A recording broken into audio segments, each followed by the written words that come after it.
Hello and welcome to the best weekly MTG show ever, bar none, 100% correct. Like everything we're going to do today, there's no arguments about this being the best show. And with me today to make it the best show is Gavin Verhey. Gavin, thanks for joining us. Thanks for having me on, Blake, and I'm super excited to tell everyone the 100% definitive number one top 100 creatures of all time. Simply put, we ran all the numbers, we cracked into like the great Gleemax data vaults, and this is it for sure. Uncontested. There's no arguments. The internet will take no issues with this list. Okay, so let's talk about this list. We're going to act, because it's 100 cards, we're going to be only spending about 30 seconds for each card, and my preamble's not going to take up very long. So, two things to know. One, the methodology. How did we come up with this list? So initially what we did is we went through every format, and we grabbed all the data we could on the top 10 creatures. Every one of those creatures gets put on a list. Then we looked at all the formats that have banned and restricted lists. If you have ever made a banned and restricted list, throw it on the list. We also looked at things like cubes. What were the most included cards in cubes? Just every measure we could find of these cards being used a lot or being banned so that they couldn't be used. So that included looking back through old Pro Tour deck lists, everything like that. So that went into one giant list. That list was about 200 cards. We took that 200 card list and I sent it out to a bunch of people. And a bunch of them sent me lists back of what they thought were their top 100. Some of them ranked them, some of them didn't. Ranking them was hard.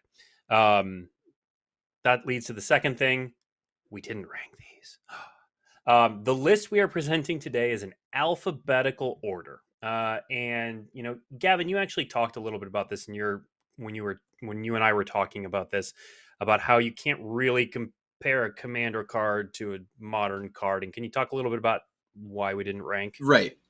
It's like, which card is stronger? Is it Atraxa or is it Goblin Guide? Like, one is extremely powerful in Commander, the other one is extremely powerful in Modern and Eternal formats.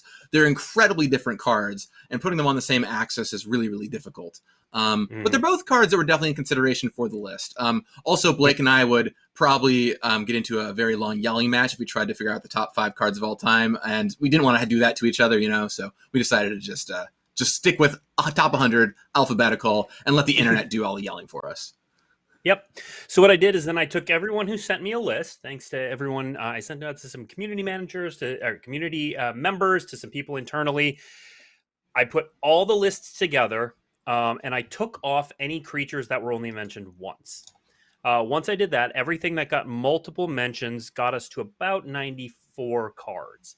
And then Gavin and I actually, earlier this week, took that list of single cards and chopped it down to the final 6. So, you know, it's a little bit of art, a little bit of science, but definitely can't argue with it. So we're going to jump right in because, again, 100 cards. We're going to go through 100 cards here. So let's start with the first card alphabetically on the list, Arcbound Ravager. So Arcbound Ravager was obviously a terror in Standard when Affinity was a deck with original Mirrodin, but it also translated to Eternal formats as well. We've seen Arcbound Ravager all the way back as far as Vintage. So every artifact aggro deck has included Arcbound Ravager in some form or fashion, with good reason. This card is very powerful. Definitely one of the top 100 cards of all time. Next up. Yeah, I qualified for a Pro Tour with that card. It's a great one. Let's talk about our go-to Enchantress. Speaking of synergies, we had artifact synergies with Ravager. Now let's talk enchantments. As a 2-mana 0/1, it might not look like much, but the ability to draw a card every time you play an enchantment lets you really pop off. You can play a bunch of cards like Wild Growth and any kind of land aura that generates mana. You draw a card off of it. It costs you essentially no mana to do. And even all the way back in Eternal formats, too, when this card was legal in Standard, this card was always grabbing players' imaginations. And it even has a lot of afterlife potential in Commander, where it's still played today and a quite popular card to have around. Let's kick it back over to you, Blake, with the next card. The next card is a card that originally came out in a Commander release, but quickly found a home in Eternal formats, Baleful Strix.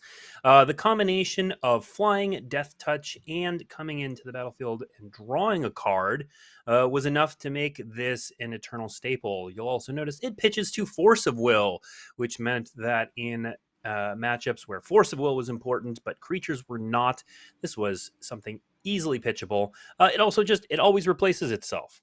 It replaces itself. It beats Tarmogoyfs. It beats Delver of Secrets. Really strong Eternal card. Occasionally, some artifact synergies come up, but generally speaking, it's just a strong, valuable, fair card. Next up, A classic card from the beginning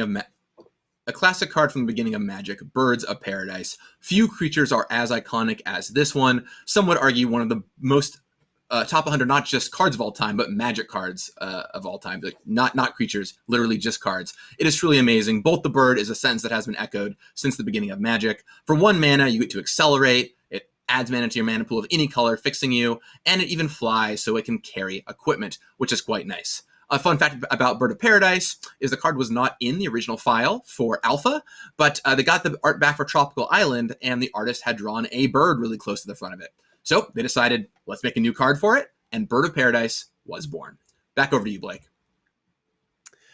We're going to go on the opposite end of the spectrum, from tiny creature that makes mana to giant artifact machine of destruction. Blightsteel Colossus is one of the original one-hit wonders that can kill you in exactly one hit. It has Trample, it has Infect, it has Indestructible. It is an 11/11 for 12 mana. It's a favorite Tinker target in older formats. It was for quite a while the kill condition of choice for a lot of vintage decks, but it also, it occasionally shows up in Commander these days. It's definitely a super popular cube card. Again, usually when paired with Tinker. But yeah, Blightsteel Colossus, it kills people dead. Next up. Yeah, we've got Bloodbraid Elf coming up next, which was a defining card in many formats, standard, and then showed up quite a bit in modern, and even extended when that was the thing. The Cascade ability is so strong, giving you a straight-up 2-for-1, and letting you do several ways you can cheat it. For example, flipping a card which has no mana cost, like an Ancestral Vision, or otherwise. This card kept Jace the Mind Sculptor in check, just barely, and a fun fact about Bloodbraid Elf is it was almost a 2/2, and Mike Turian really pushed for it to have its 3rd power added, which definitely catapulted it into the top 100 creatures of all time. Next up, we have a card that is a recurring theme on the top 100 list, which is cards that go in the dredge deck. And Bloodghast is the first alphabetically of a number of those. Obviously, it's a 2/1 vampire spirit. It can't block. It has haste as long as the opponent's 10 or less life. But that's not really why it's here. It's here because all you need to do to get it back from the graveyard is play a land. And so dredge decks, graveyard decks, even a lot of cube decks that have a black aggro theme. Bloodghast is a key player in all of those. Next up, good old Boney G. Someone in chat earlier asked if this was going to be a boomer list or a modern list. No, indeed, we have taken even the newest, hottest cards into account. And if you have played Standard at all recently, you probably have slouched in your chair a little bit playing against this card. 2 mana, it's a removal spell, very strong, and then you can cast it as a 3 mana 4/3 later on down the road. I think this card will be remembered for a long time as something from Eldraine that made a huge impact on the Standard format. And what can I say about Boney G other than you don't want to be on the other side of it? Let's kick it over to our next card. Yeah, which is a bit of a boomer card, but if you've ever played against Braid's Cabal minion, you know just how demoralizing this card can be. One of the few cards to be banned as a commander. Braid's was also a terror in Standard when it was originally printed, and makes its appearance in a ton of cubes. The fact that your opponent doesn't know it's coming, or at least isn't built for it, usually means Braids is a lot less fair than it looks. Next up, another old card. Over to Gavin.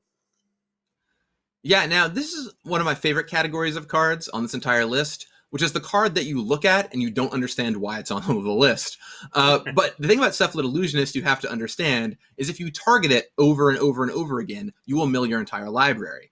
So you can play this with any number of cards that can target a creature for free, and then just mill your library and kill your opponent from there using, well, many of the other cards on this list to do so. So, it even has that second ability, which seldom gets used, but you can trick your opponent with sometimes if you need to block. But it's really all about that first ability. You play it on turn 2, you equip Shuko to it 1,000 times, mill your library, and go to town. Back over to you, Blake. Yeah, next up is the first of some exceptions we made. We paired some creatures together when they were extremely similar or were on the list for the same reason, kind of because we had these really close calls. Like Cloud of Fairies and Palincron have both been used in wildly unfair ways over the years. Cloud of Fairies still sees a good bit of Pauper play. Palincron sees a lot of Commander play. Both of them doing unfair land untapping things. Palincron usually is used with infinite combos. Both of them can be found in a lot of cube lists, including powered cube lists. And we might as well throw out honorable mention to Great Whale and Peregrine Drake, which both have the untap lands abilities. Great Whale saw some play in the recurring Nightmare builds back in the day. Peregrine Drake, of course, got banned in Pauper as well. Next up. Turns out free spells very powerful, and if you want to stop some of your opponent's free spells, how about Containment Priest? This is a great way to shut down your opponent cheating stuff in, including several of the cards we mentioned already. Tinker Up a Blightsteel Colossus? I think not. Bloodghast comes back from the graveyard? Nope, get that one out of here. Premiering first in a commander deck and then making its way to the big time in a core set, this card has seen play in basically every format it has been legal in. From standard, to modern, to legacy, to even vintage, to cube, and of course commander, where it originally debuted. This card is a lovely, lovely little card and a great piece of how white can shut down your opponent from doing unfair things. And I look forward to seeing more cards in the future, like Containment Priest. Back over to you, Blake. Yeah, we go from a card that contains other cards to one that cannot be contained. Crater Hoof Behemoth is a finisher card for all kinds of green decks, often going with elves, which create a lot of mana, and you make a ton of them. But Crater Hoof Behemoth is played all the way back through Legacy. One of my favorite formats, Canadian Highlander, has an entire archetype named after it called Hoof. It's just the biggest thing you can be doing when you have a ton of little creatures. Back to you, Gavin. Very good. Let's cover our next card, which is a big one. This is a huge moment for Magic with Dark Confidant. This was an invitational card from Bob Maher Jr., who won the Magic Invitational and got to make his own Magic card. And quite the card he did make. This has seen play in essentially every format it has been legal in. I even played in Commander, even though I take 10 damage off my card sometimes. Turns out that just drawing an extra card every turn is really powerful. And on a 2/1 creature that can carry equipment, bash your opponent's face, or simply trade with what your opponent has, this card has been a staple of Magic. It's also, in addition to just being strong, a pretty fun card to play with because you're never sure what's going to happen on your turn. Are you going to take damage and die? Are you going to live several turns and hit lands over and over? There's a lot of fun tension that goes into this card, and I think it was a well-designed card that still persists to be popular to this day. Back over to you, Blake, with another very exciting creature. Yeah, often paired with Dark Confidant. So Deathrite Shaman is at the top or near the top of a lot of people's top 100 creatures lists. It slices, it dices, it makes mana, it's graveyard hate, it deals damage, it gains life, all for a single mana. This Elf Shaman is incredibly powerful in basically every format. It's a cube staple. It's not super played in Vintage, but Legacy, it was played in Modern until it was banned. It's just a really powerful card and possibly the most powerful 1-mana elf of all time. Next up.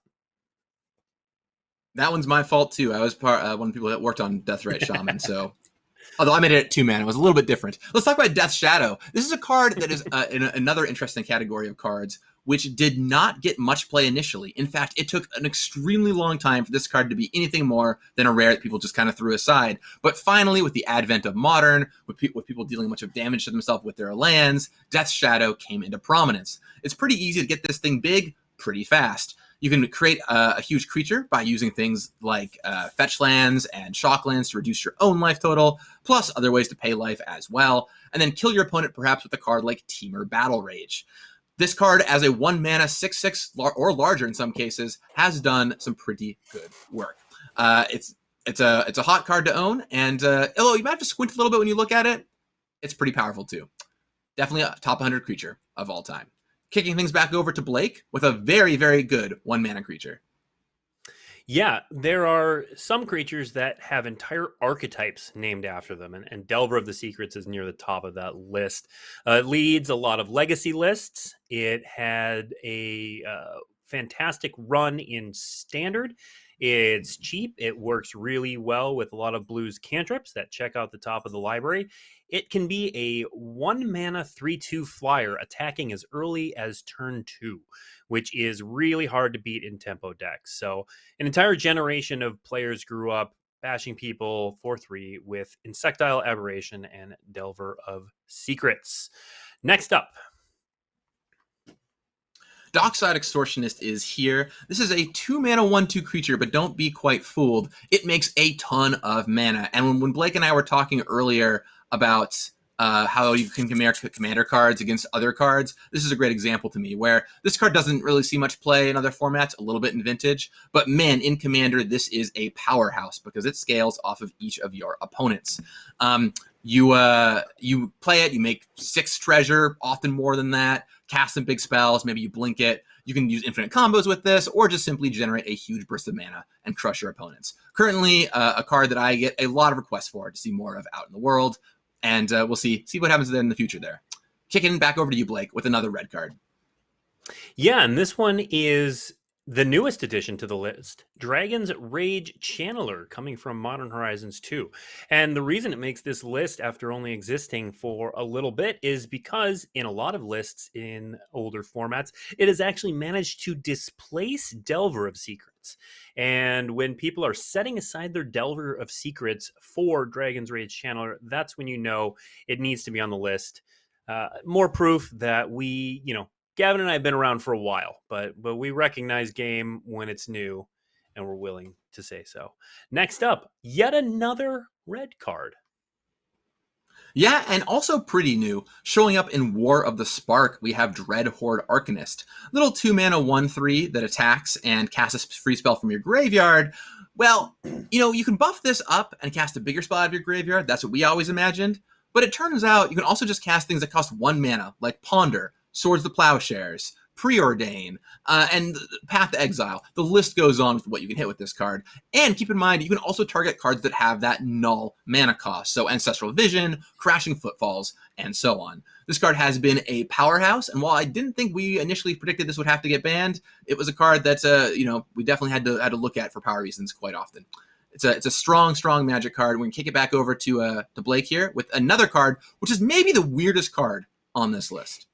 It might just be the weirdest card, but when I asked about the top 100 on social media last week, I got a lot of people saying, don't forget Dryad Arbor. Don't forget Dryad Arbor. This is a creature. It is an actual creature. It is an oddball. And, it's one of the... being an oddball is one of the things that actually gets you on this list, because there's no other creature like this. So this is a land creature forest dryad. So it is a 1/1, and it's a forest. And what that means is you can fetch it up. You can search for it with Green Sun Zenith, which is kind of one of the things that put it over the top, making it sort of like a mana elf. It does things like protect you from Liliana the Veil. It's super flexible, super weird, and has a lot of applications. And so it makes the top 100 creature list, despite being kind of a creature, but definitely a creature. Next up, Eidolon of the Great Revels. We've covered a lot of tricky cards so far, things that you can combo with, or, big creatures you can cheat out into play. Don't forget also just good old aggressive red creatures. Coming out in the original Theros block, this 2-mana 2/2 has dealt so many points of damage over the course of the game. You can play it out, and anyone who's playing a combo deck involving a lot of cheap spells is instantly searching for an answer because you can't cast a lot of rituals through it.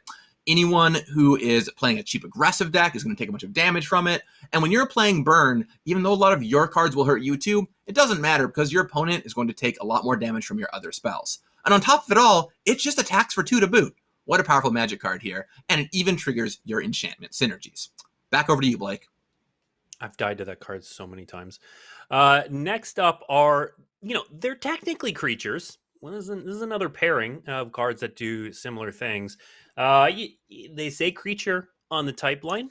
You can attack and block with them, but really, Elvish Spirit Guide and Simian Spirit Guide are used for their text box, which says remove them from your hand from the game. And add a mana to your mana pool. They are both one-shot, fast mana creatures that rarely hit the board, but they are technically creatures, and thus they technically make this absolutely correct list. Next up, Gavin. Yeah, well, let's talk about something that you might want to cast if you're ritualing off and generating a bunch of mana. Here's Emerical, the Aeons Torn, the largest creature in Magic when Rise of the Eldrazi came out.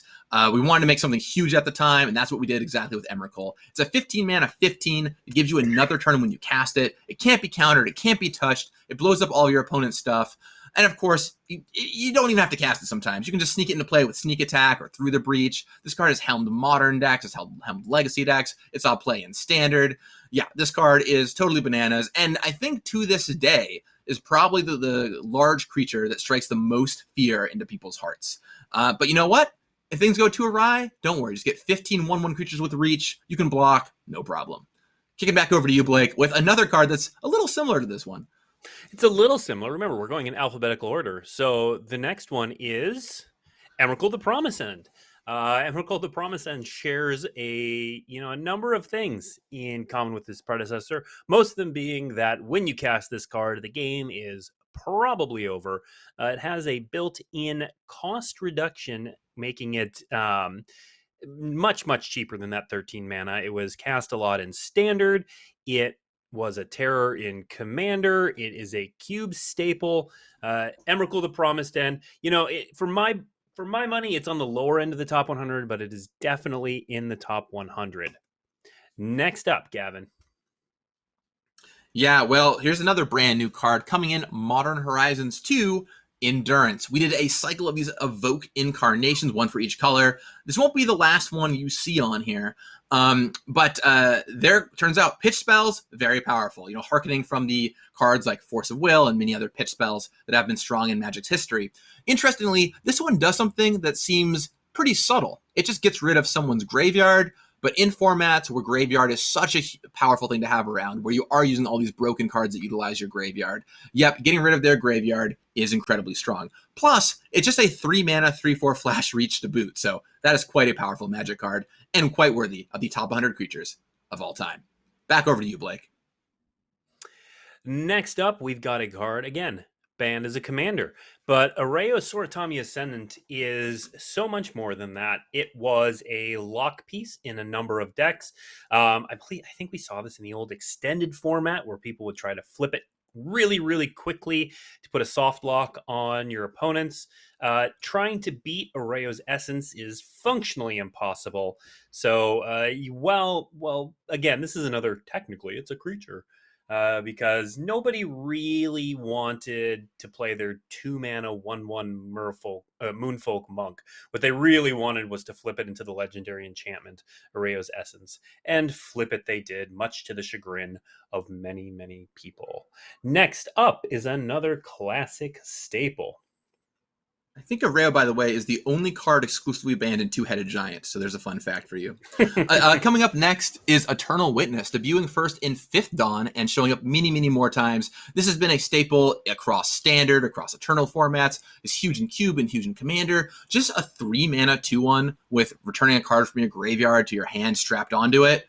Super powerful, and whether you're just getting a good old value removal spell back, or using it to find the combo piece again to kill off your opponent, it's just good, clean Magic fun. I know for me, I like comboing this with Revelark and ways to get it back from your graveyard so you can do it over and over again. But no matter what your way to play Eternal Witness is, it's just a blast to cast. And using your other cards again, what's not to love? Back over to you, Blake. Speaking of using your cards again, Felidar Guardian, it does that. You can Felidar Guardian and Eternal Witness, and that's just good, clean Magic fun. But Felidar Guardian is on here because it is I believe, the only creature that immediately blinks any permanent and lets it come back onto the battlefield, meaning that it created a combo with Sahil Uri that took over Standard immediately, that has seen play in Modern, it sees play in Cubes, and it sees play in a ton of Commander decks too, just because the blink value is so good. So you can play this as a fair card, but it's also seen a ton of play as a combo card. You often see this in Birthing Pod chains to get Kiki Jiki.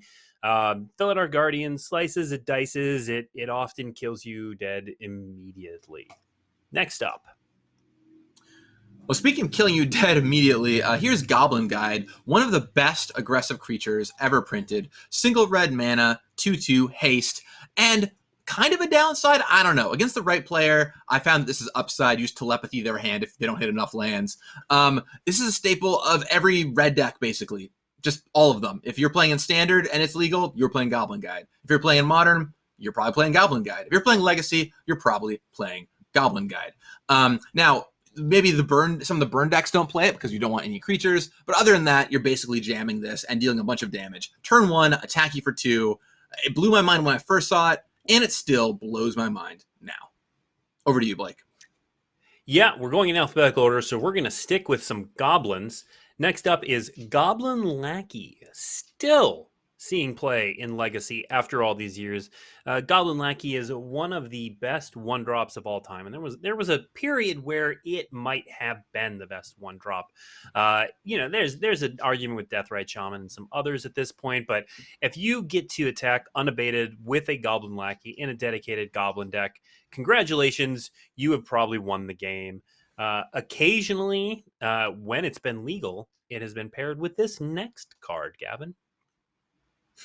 Yeah, so we started with Goblin Guide, which is a pretty fair goblin. I moved on to Goblin Lackey, which is a kind of broken goblin. And now we'll go to perhaps the most broken one. And I think, personally, in the contention for one of the most broken creatures of all time. And that's Goblin Recruiter. When this card came out, there were not a lot of goblins. You didn't have to worry about it that much. You might stack whatever, some Mons Goblin Raiders on top of your library. But after the infusion of Onslaught Block, this card simply broke. It's 2 mana to tutor for any number of goblin cards and stack them on top of your library in any order you want.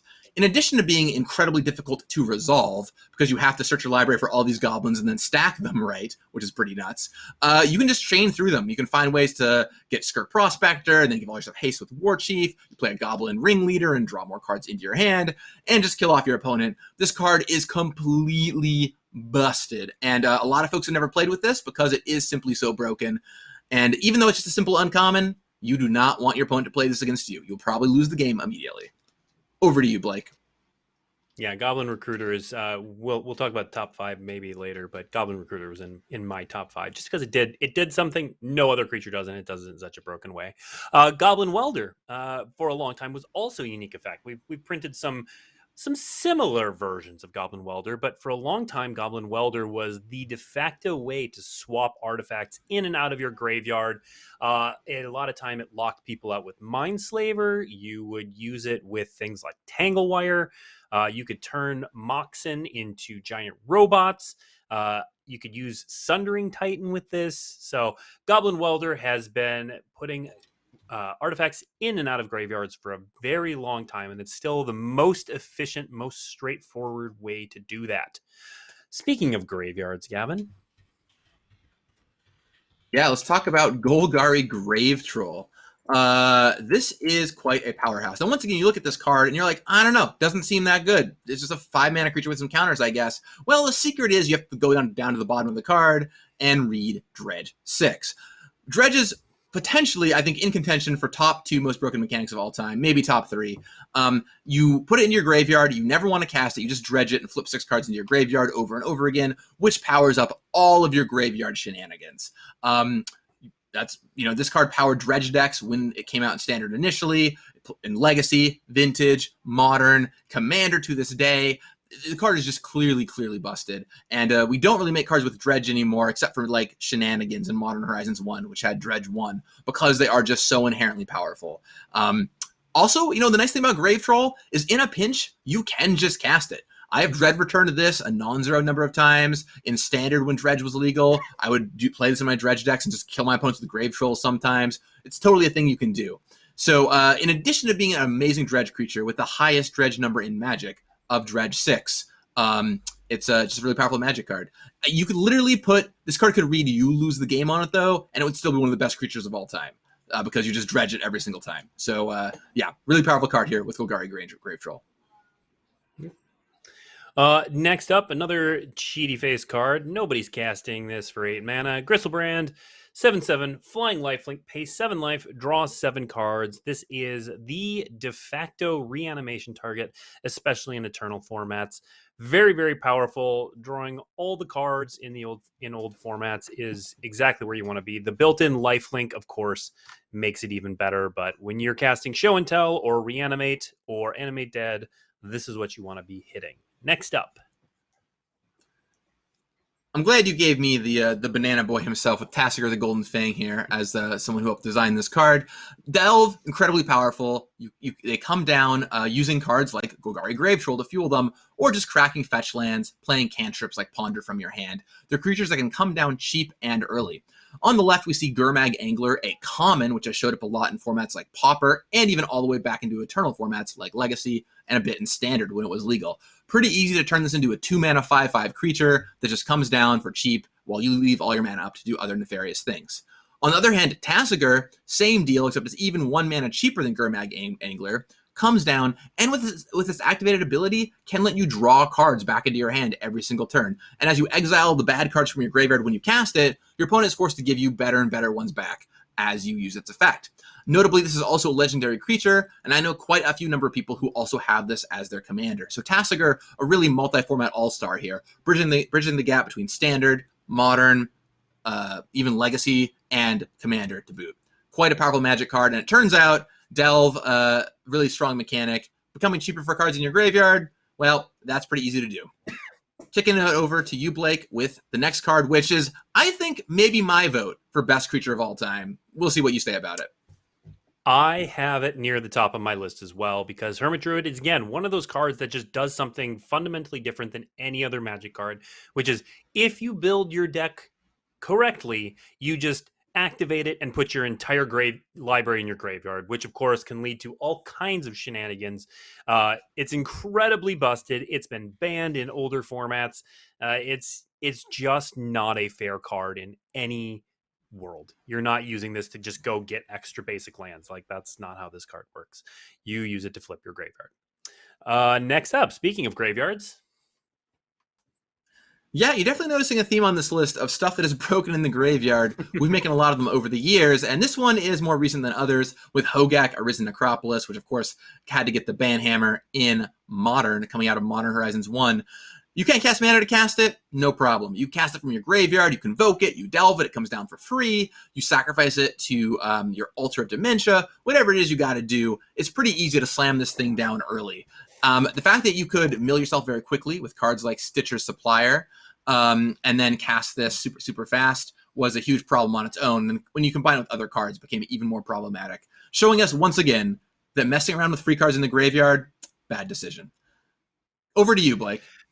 Yep, next up we have another broken card that no one's actually spending mana to cast. Hollow One, which costs 2 less to cast for each card you've cycled or discarded this turn. It's discarded. That's important because when combined with things like Faithless Looting or Bazaar of Baghdad, this card is just free. Just a free 4/4 that often comes down on the first turn, sometimes in multiples.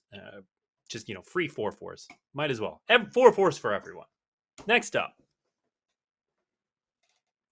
Well, talking about more new cards that have caused some challenges, here's one of the newest additions to banned lists, Hull Breacher, showing up in Commander Legends as a way to stop people from drawing too many cards. Turns out it combos extremely well with wheel effects. So you would slam down Hull Breacher, you would cast a Wheel of Fortune or a Time Twist or something like that, and suddenly your opponents would have no hands and you would have 21 treasures.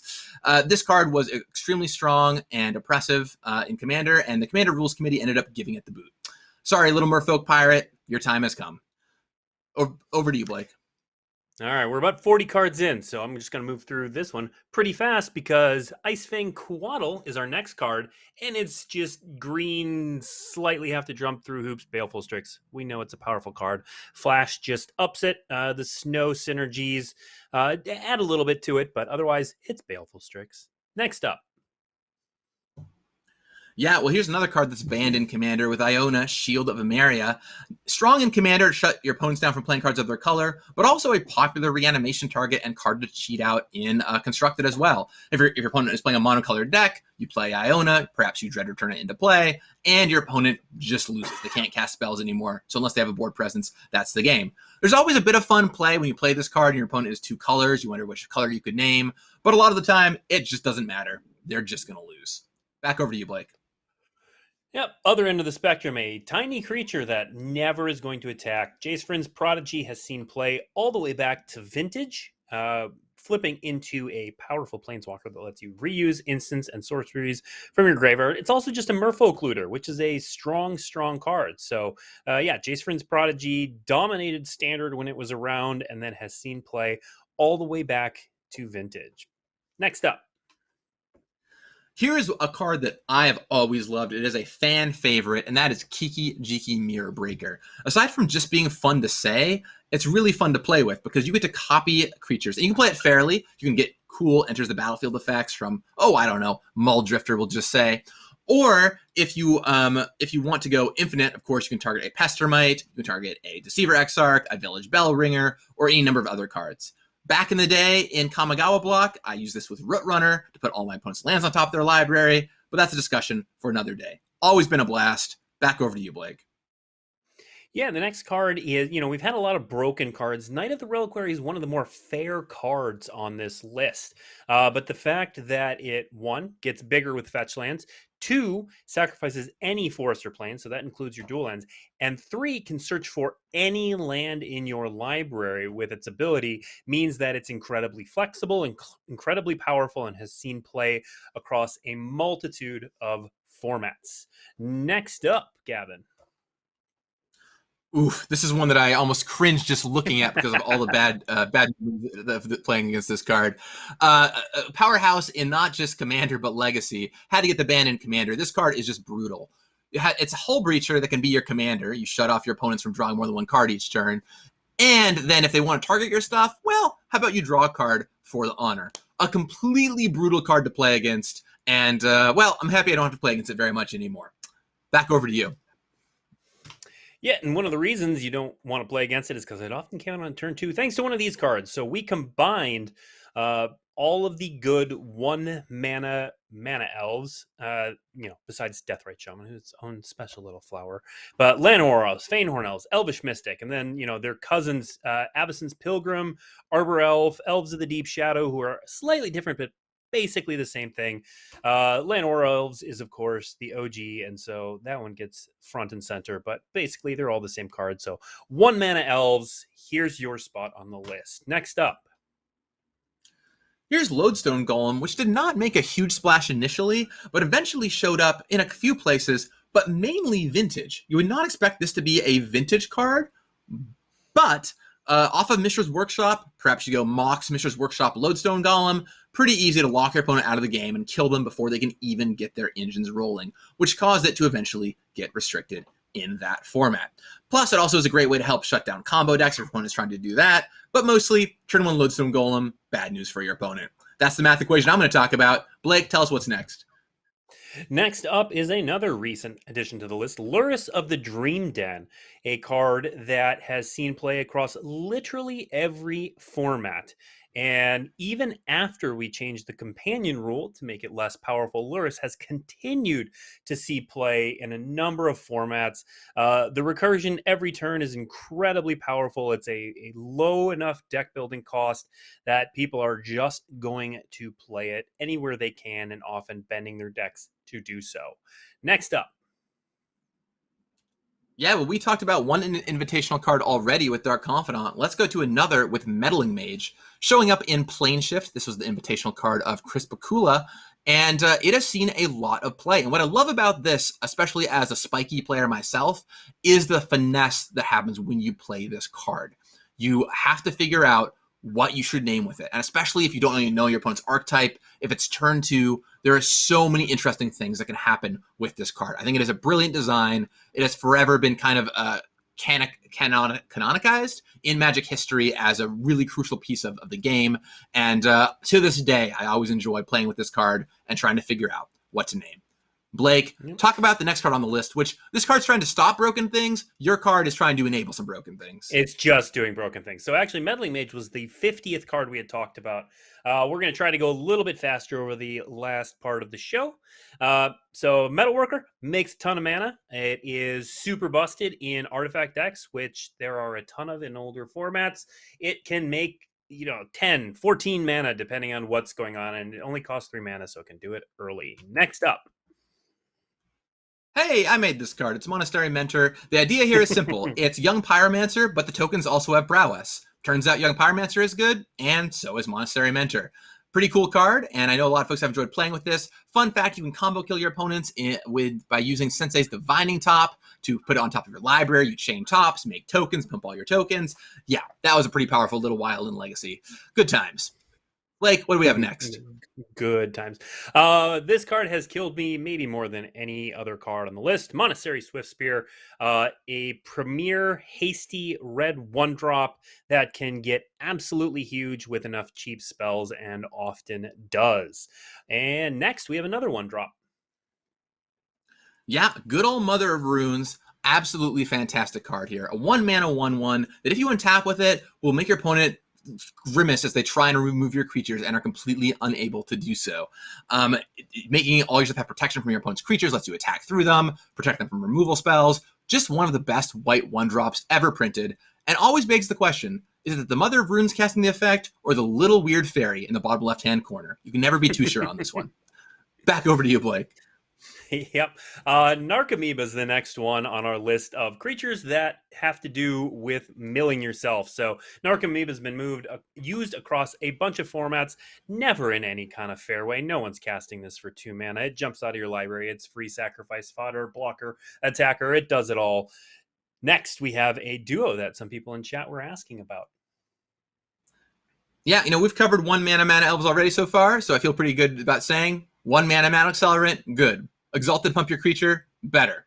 Next card. Omnath, Locus of Creation, another recent addition. This card is heavily played in Modern. Obviously, it was banned in Standard. Really powerful card. When it enters the battlefield, you draw a card. Landfall does a bunch of things, makes a ton of mana. It made playing 4 colors absolutely worth it. And we're going to see this card in Cube for years to come. Next up.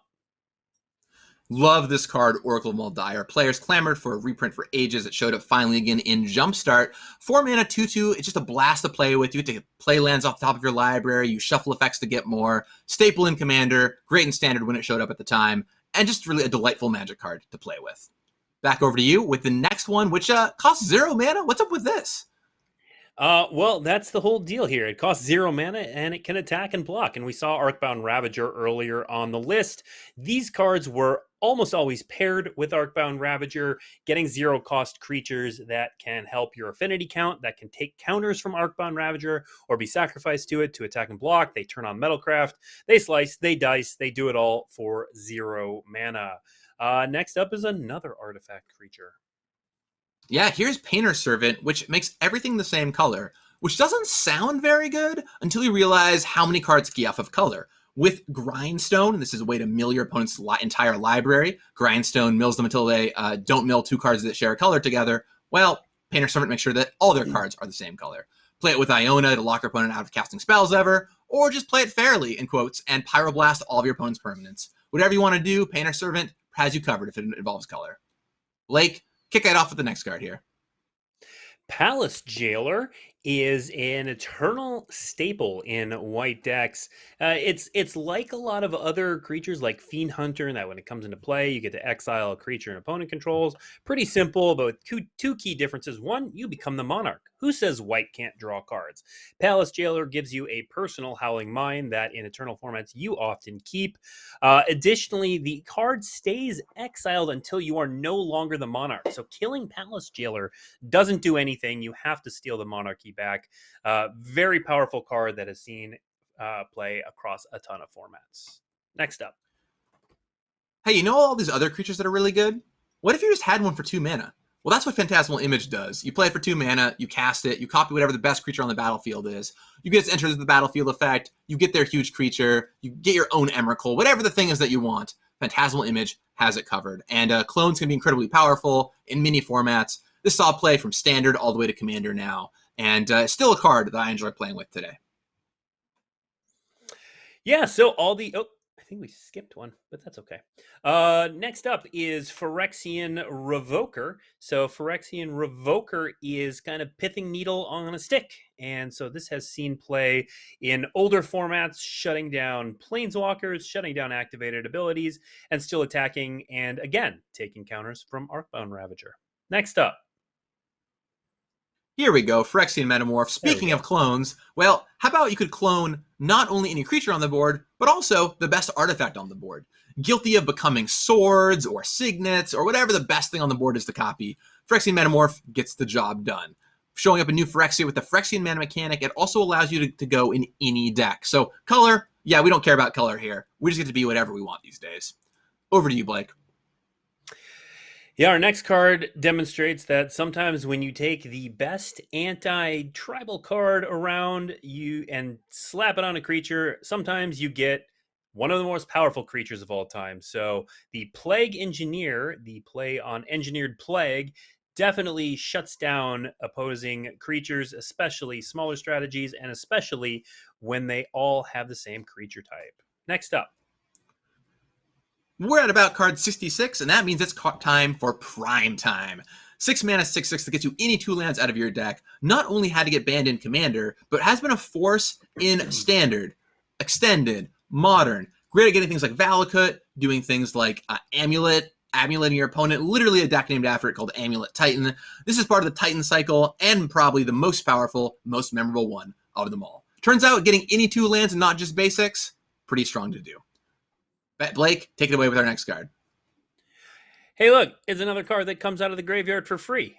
This is a good friend with Bloodghast. When Bloodghast comes back, Prized Amalgam comes back, you're almost never going to cast this card. It's just going to jump into play from your graveyard. Next up. Yeah, well, we all know how good Seedborn Muse is in Commander. That card's already very strong. Well, how about a card that costs the same amount, but also lets you play your stuff on other people's turns? Having to get a ban in Commander, Prophet of Crufix let you do just that. If you've ever played in Seedborn Muse, you know how strong this is, and this is even better. Blake, you're up next. Yeah, a card that's been broken across multiple formats and was only recently freed in Commander. Protean Hulk was the one of the namesakes of the old Flash Hulk combo. When this thing dies, basically it reads, you win the game as long as you built your deck correctly. Sees a ton of play in Canadian Highlander. Sees play in older formats. Sees a ton of play now in Commander. Very strong, pretty broken card. Next up.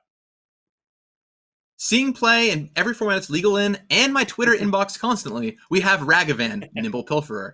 This 1-mana creature is probably going to take the throne for best 1-mana red creature of all time, and maybe even in the mix for best 1-mana creature of all time. 1 mana 2/1 that when it hits your opponent gets you a card and a treasure is, yeah, pretty ridiculous.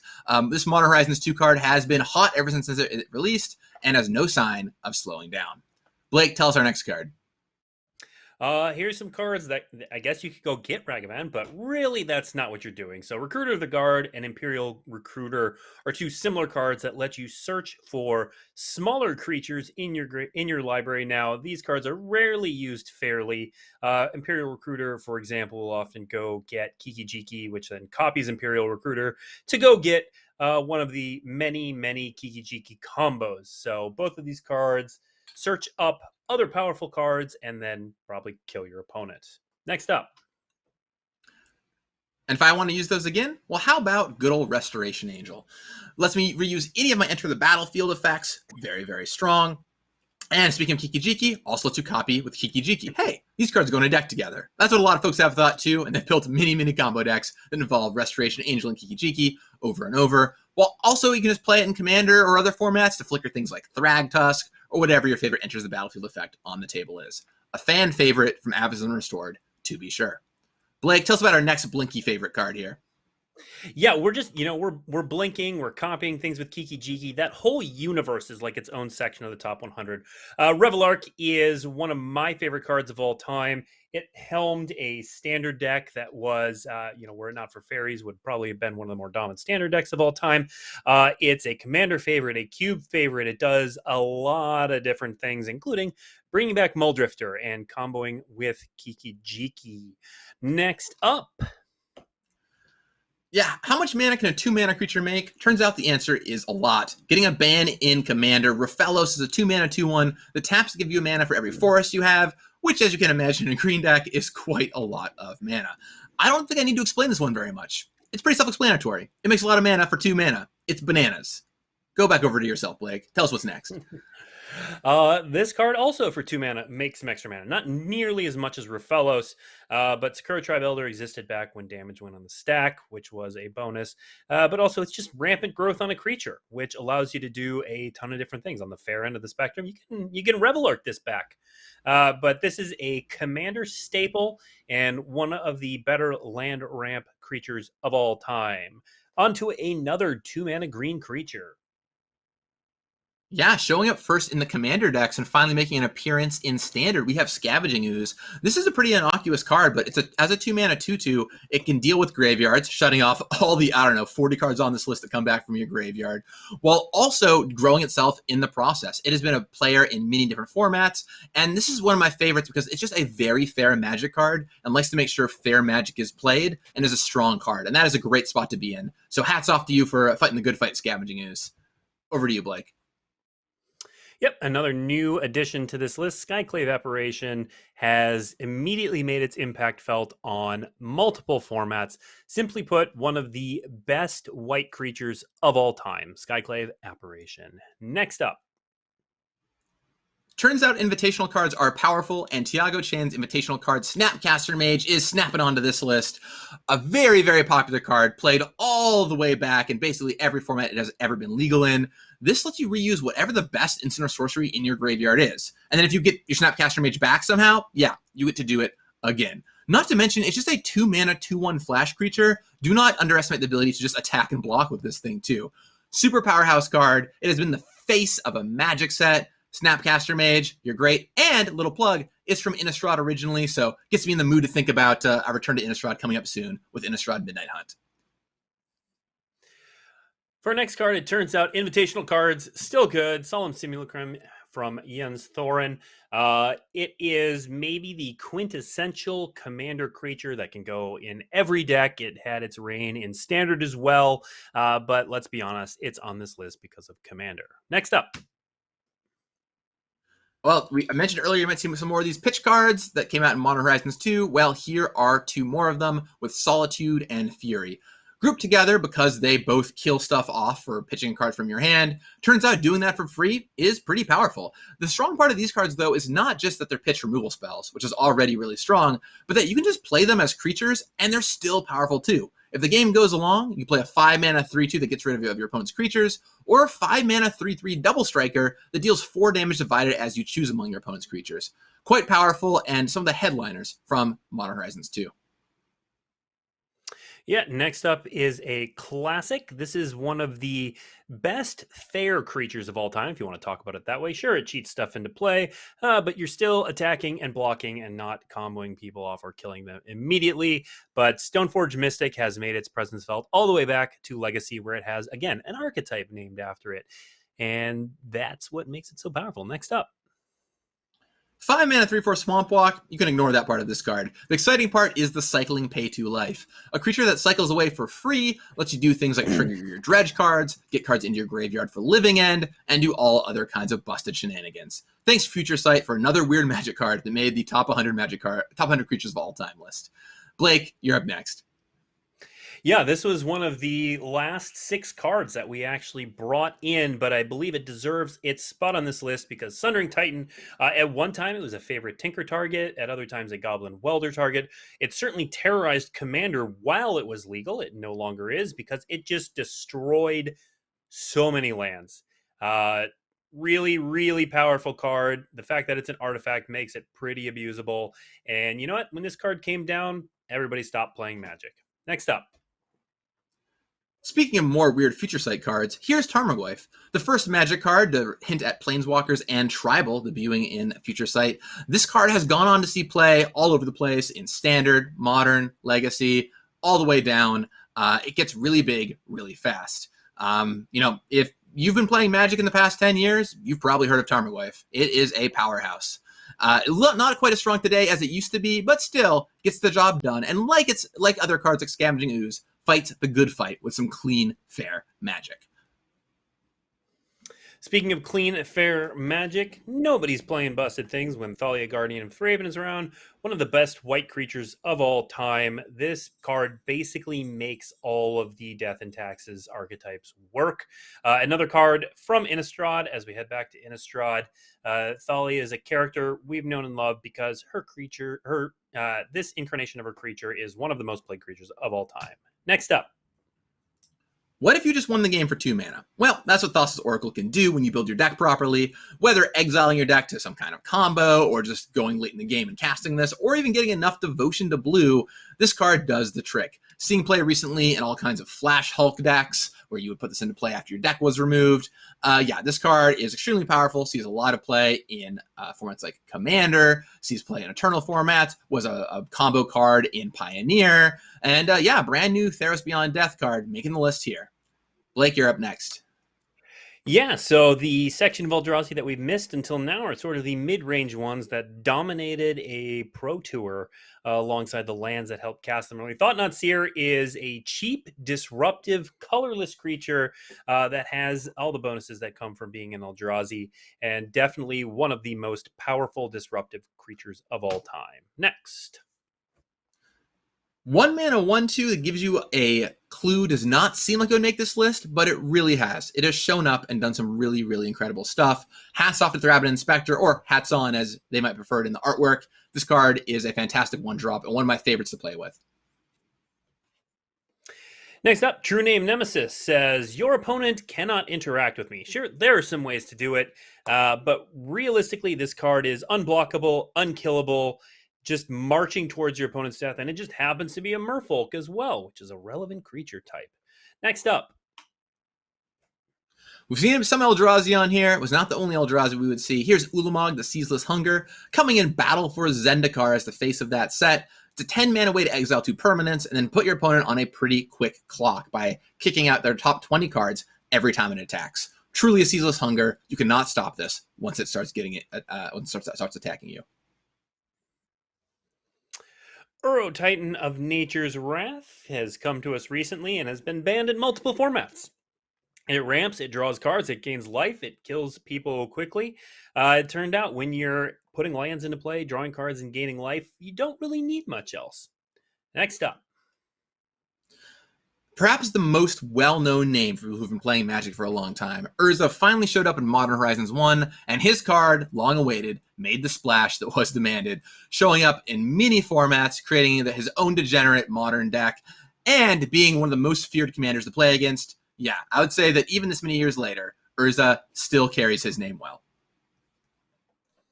Another blue creature, Vendilion Click, is one of the best flash disruptive creatures of all time. It was one of the best creatures in the Fairies deck when it was in Standard. Still sees play across Modern and Legacy. And it's just a really, really powerful disruptive card. Next up. Yeah, well, here's another one in the long class of cards that come back from your graveyard. Vengevine was Rise of the Eldrazi's attempt at saying, maybe we can do this in a fair way. Turns out it was still bananas and pretty easy to do. You get it into your graveyard, whether by attacking or just discarding it, play 2 cheap creatures, like some of the cheap to cast creatures we've shown off here, and attack your opponent for 4. Or just sacrifice it. I don't know. You live your own truth over there. It's just very powerful no matter what you want to do with it. And I played it fair, played it unfair. It's a strong Magic card.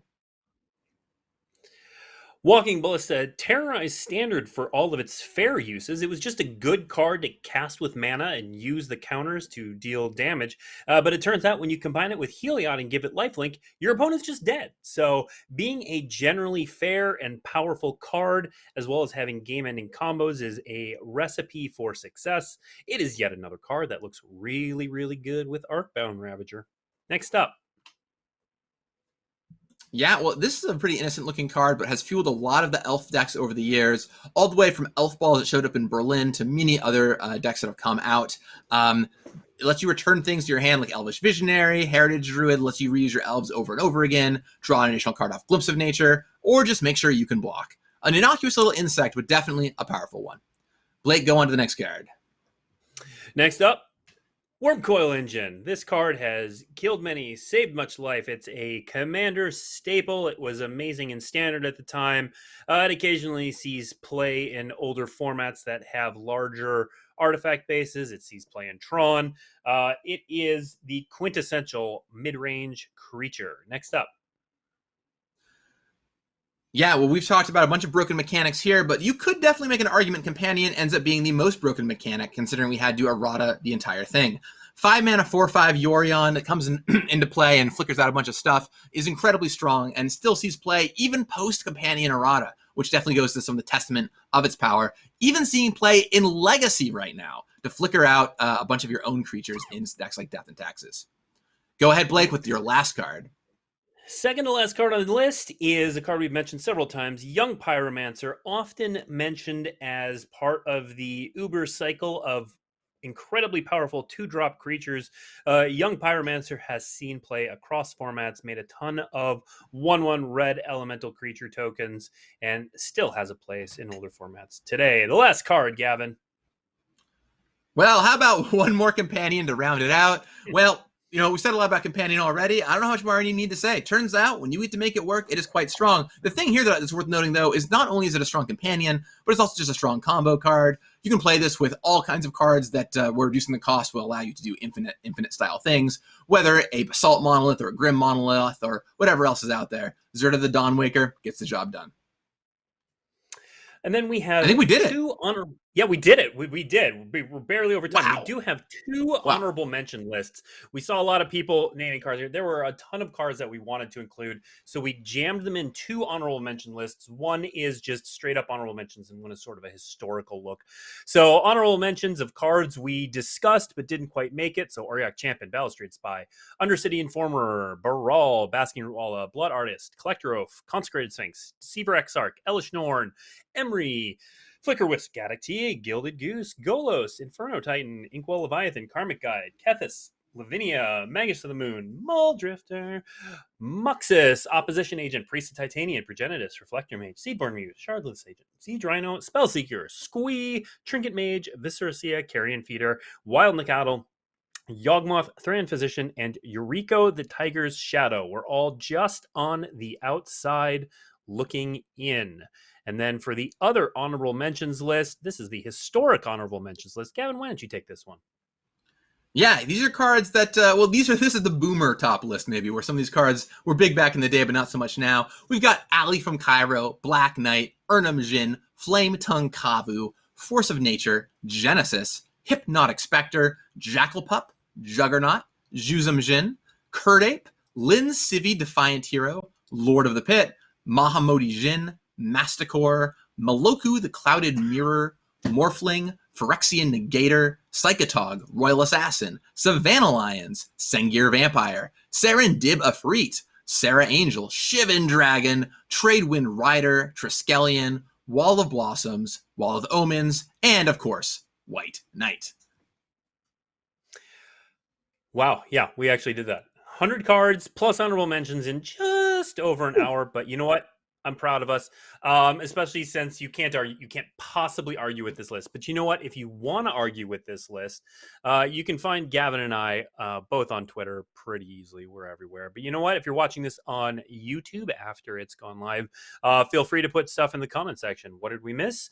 What do you think should have been on a list that wasn't? What was on the list that shouldn't be on the list? We'd love to hear it, even though we were definitely correct. Like everything that was the definitive list. Absolutely no misses. Anyway, thank you everyone for tuning in. Make sure to tune in next week on Tuesday in the morning, Pacific time, August 24th.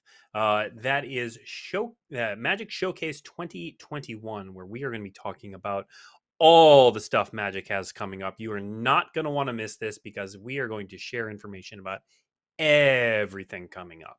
So definitely tune in right here on twitch.tv/magic next Tuesday morning. In the meantime, I've been Blake. Gavin, thanks for showing up and reading through this list really fast with me. We did it. I'm proud of us. Yeah, thanks everyone, and we'll see you next